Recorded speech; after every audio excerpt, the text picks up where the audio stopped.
Cool. So, as we can see, next to Ragged Robin's 100% cotton chintz drawstring trousers, and alongside Peggy Seeger's new disc of contemporary women's songs, including I'm Gonna Be an Engineer, is the image of a young woman who's about to turn 20 next week and is getting married in a month. Now, when she made this photographic memory, she realised that she'd recognised someone on this page, but she hadn't realised that it had actually been herself.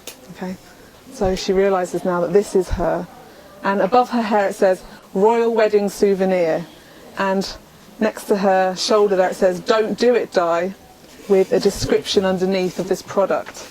Don't Do It Di badges now available from Spare Rib Extras, 27 Clerkenwell Close, London, EC1R 0AT. Discounts for trade orders and bulk quantities available on request. 20p each plus 10p P&P. Why not order lots and sell them at your office, factory or workplace? A lightning bolt of indignation hits her in the chest as she becomes an echoing chasm where the words go round and round in her head. Bulk quantities, tease, 10p, P&P, P. Don't do it, die, I. Astonishingly aggrieved, she creeps into her father's study and jacks open his bureau, taking 2 envelopes, 2 pieces of letter writing paper and 2 first-class stamps and stuffing them in her small bag. She puts it on her shoulder and walks out, marches into the night, duping her security detail into thinking that she must be someone else because she's never looked that confident before. By the time she gets back to the gum clinic, it's almost morning.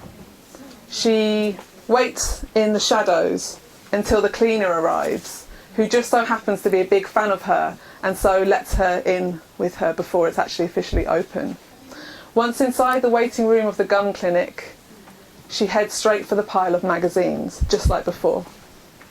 Women's Weekly, Women's Own, Woman, Cosmo, Good Housekeeping, Pins and Needles, Knit It, Puppies and Piglets, Total Cat UK. But where's the spare rib? She hurls the magazines across the room, and as she does that, the shroud of respectability that is Good Housekeeping opens and spare rib flies from inside. She leaps across the room and catches it just in time before it hits the carpet. She reads it all, and she reads it everywhere.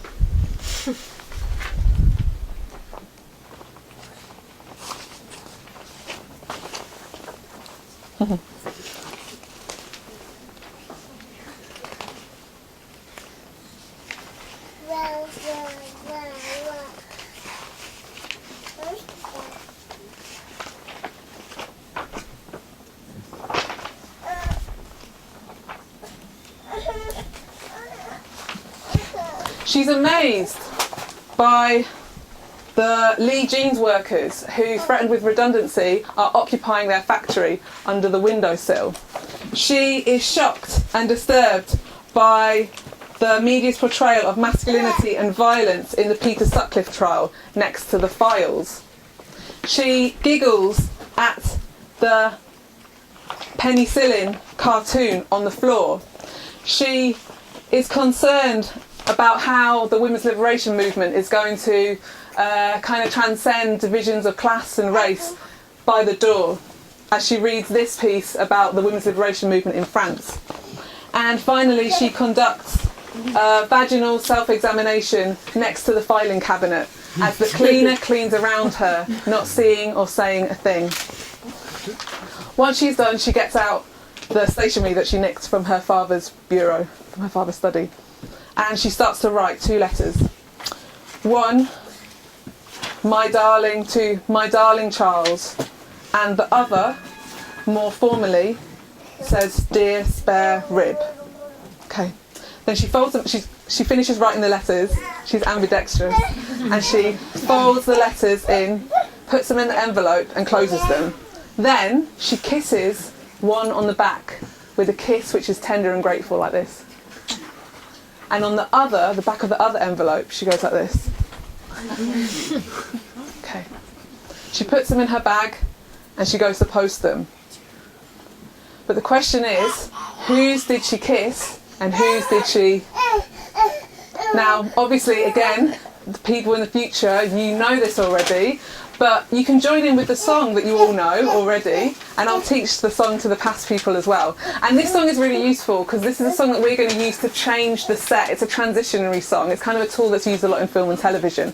So we're just going to change the set as we sing. I'll start off and then you can join in. Who got the finger and who got the lips? Charlie, Charlie boy, or them spare ribs? Join in whenever you're ready. Who got the finger and who got the lips? Charlie, Charlie boy, or them spare ribs? One more time. Who got the finger and who got the lips? Charlie, Charlie boy, or them spare ribs? Hey! Ah, brilliant. Okay. The spare rib office in 27 Clerkenwell Close is, as you can see, in a large, very, very big industrial-sized room with a filthy Hessian carpet and piles of back copies of spare rib in the corner. If you smell it, there's a very inky smell, and that's because of the typeset copy that is on the wall, on the layout wall there. And you can probably hear the clattering of typewriter keys in the background, and that kind of fills the air. Whoever's on the mailbag duty today hauls the mailbag in and empties it out, like categorising all the post that's come. So that's like subscriptions, like orders, letters, bills, news items. And she gets the letter that she's sent and she reads it. Dear spare rib, I am furious. Meanwhile, in Buckingham Palace, someone is pouring Prince Charles's morning cup of tea as he sees the letter on the solid gold sideboard. He recognises the writing, so doesn't bother to read it at first. But as his morning snooze approaches, he decides it's just a thing to send him off. Okay. And it reads, My darling Charles, I am furious. Back in the spare rib office, I have never been furious. Oh, the person reads on and it says, I've never been furious in my entire life. Thank you. And in Buckingham Palace, thank you, Charles, for the opportunity.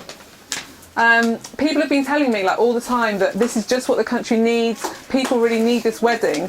But I've been reading Spare Rib. I'm not sure if you've heard of it. It's a women's liberation magazine, and it's made me think. Maybe this wedding isn't what the country needs after all. Okay. Firstly, Westminster Council is going to have to spend like thousands and thousands of pounds clearing up after our wedding. And that's even when they have one of the longest housing lists in London. So they have over 10,000 people who are waiting to be rehoused, but instead they're going to be cleaning up instead. Secondly, Charles, I'm not sure if you're aware, but the media, I think, might be using our wedding as a distraction to distract the people of this country from talking about what they should be talking about. For example, black people fighting back against oppression, the political prisoners in Ireland on hunger strike, and the 3 million people who've been left unemployed by the Tories' disastrous approaches to to whatever they're doing to the manufacturing industry. Lastly, Charles, and I'm sorry for going on, I'm not sure if you know, but there's this thing called patriarchy, and it needs to be smashed. Vis-a-vis, I'm not going to marry you. P.S. Definitely, never going to marry you. P.P.S. Absolutely for sure. No, I'm not going to marry you anymore. See you around. Die. Okay. And that was that. The end of June 1981. So we move forward. Not to July 1981 or August 1981 or September, October, November, December 1981. Not even to January 1982, because there is a slight furore caused by her not marrying Charles, and the last thing she wants to do is to bring negative media attention to the women's liberation movement, heaven forbid. So she keeps her head down and she reads back copies of Spare Rib magazine. But when she starts to get towards February 1982, she realises that a woman can't achieve liberation by reading women's liberation magazines alone. It's time for her to act. So So, in February, thanks, I'm going to squeeze through here. In February 1982, that's you, she joins protesters in Cardiff as they throw purple snowballs at journalists who are trying to enter their office strip show. Just there. In March 1982, she joins an open meeting in London for which has been kind of organised by a Polish women's group who want to highlight the particular pressures that women are facing in pre-Solidarity Poland. In April 1982, where's April? It's April. Is it May? May. We've got April. Does anyone want to step in for April? Because I've forgotten who April is. Thanks so much. April 1982, there she joins a picket outside Foyles, the bookshop, because their 14 workers have been sacked because they joined a union. We've got June. Oh no, we haven't. We've got May 1982. Fantastic, thanks. Oh yeah, so she protests outside Armagh jail for the 31 women political prisoners who are inside protesting as well. Next we've got June 1982. What did she do in June? I might just pass it over here. Brilliant. In June 1982, she, along with 5,000 others, goes on a birthrights rally in Hampstead Heath to protest against consultant Ian Kraft, who's got a very authoritarian stance in his department at the Royal Free, saying that any woman who gives birth there must give birth on her back. August 1982. Okay, thanks. There she joins protesters at Reading University who are protesting against the Students' Union disbanding the women's group. September 1982. Cool, fantastic. Oh, okay. So we've got, so here she, thanks so much, if I can just pass it back. So she wrote a letter in support, well, actually condemning what the US multinational in South Korea were doing there when they laid off 6 trade union representatives whilst contracts were being negotiated. Then we've got October 1982, fantastic, there you go. And she supports the Night Defence campaign, which supported someone called Nellie Knight, who was burgled in a home, and when she reported this burglary, she was arrested for assault and charged with breach of the peace, along with her her 2 daughters were hit and kicked by police officers, and she was as well, and then she was arrested for fighting back. Okay, and the last one is December 1982, fantastic. And here she joined a picket outside the Woman of the Year Awards at the Savoy Hotel, where Erin Pizzey was a guest, and she had just written a book that claimed that women kept going back to abusive relationships because they were addicted to violence. And it actually wasn't until January 1983, thank you, that in January 1983, she started this successful campaign, which was to try to get a spare rib subscription, an annual subscription for every single gum clinic, so that every single place could always have one of these in their magazine, in their pile of magazines. And this was the first time she spoke out about how important spare rib had been in her life and the impact it had. And this kind of positive message made Spare Rib the biggest magazine in the world. The next month, and for every month forever, Spare Rib sold 180 million copies in Britain alone. The more people who read Spare Rib, the better the world became. The miners won, Thatcher lost, capitalism ended, racism didn't exist anymore, homophobic and transphobic attitudes were totally eradicated, Buckingham Palace was burned down, and in August 2015 the Feminist Library is not being being chased out of its home by a massive hike in its rent by the local council, because a space for feminists to organise, agitate, network and share ideas is valued in society. So cheers, Di. Thanks everyone. That's the end. Cheers.